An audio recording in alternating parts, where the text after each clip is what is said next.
I would describe Nanny as a love letter to mothers who have sacrificed so much for their families, for their children, immigrant mothers, American mothers, mothers who are navigating capitalism and doing disproportionate domestic labor at home. It's also a love letter to the diaspora with horror elements. The American dream is so much of a horror story for a lot of people, including, native-born Americans. And I use that word native very loosely, but, it's this mythical American dream can be a horror story for so many of us. So it's a hopeful story, it's a love letter, but it does have a lot of elements of horror and the mystical.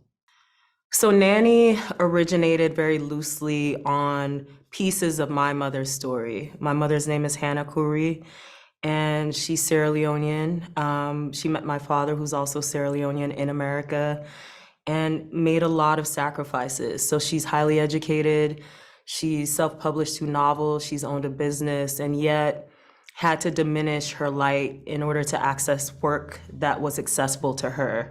And a lot of that work, some of that work was domestic labor. And so, that was the beginning of the origin story, but I knew I didn't want to tell a straightforward story about a domestic worker. I wanted to add nuance and magic and horror. And so I incorporated elements of West African folklore that spoke to my protagonist's internal journey. So I externalized her internal journey through figures of resistance and rebellion like Anansi the Spider and Mami Wata, who are 2 figures that exist in so many cultures. They're called different names, but I knew, that I wanted to incorporate these figures of resistance, the mermaid and the spider, into a live action form that spoke to a protagonist we haven't seen before. Anna was a breath of fresh air. From the moment my mother gave me a head nod. My mother watches everything. She consumes all content. She judges nothing, which I love about her.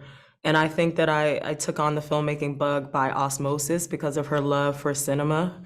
And so she saw Anna Diop's face, not in Titans. I think Anna was doing an interview in regards to Titans. And so she alerted me to her because she knows I'm always on the lookout for actresses, especially Black actresses who are underutilized in this industry. When I saw Anna's face, besides her being stunning and taking up every pixel of every frame that her face inhabits, she's emotes so much with her gaze, her eyes, without having to say too much.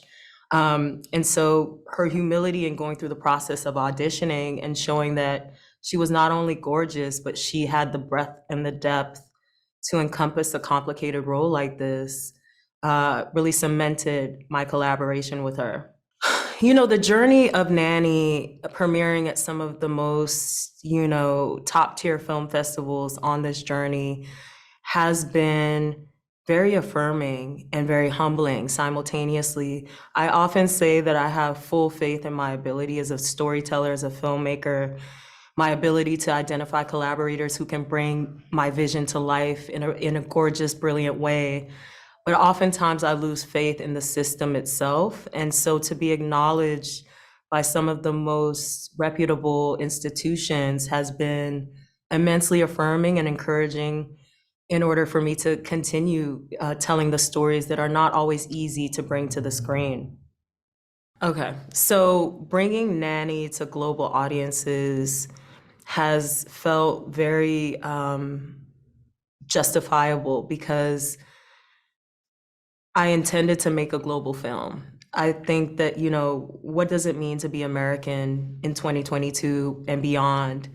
It means that we are a culture of diversity. We are a culture of immigrants. We are a culture that rests on indigenous land, enslaved peoples. And so the fact that we are being acknowledged globally feels very organic and par for the course in creating a film like this as we navigate themes of classism, imperialism, colonialism, racism, capitalism. These are themes that are resonant worldwide. So it feels very affirming to have the global audience respond to Nanny.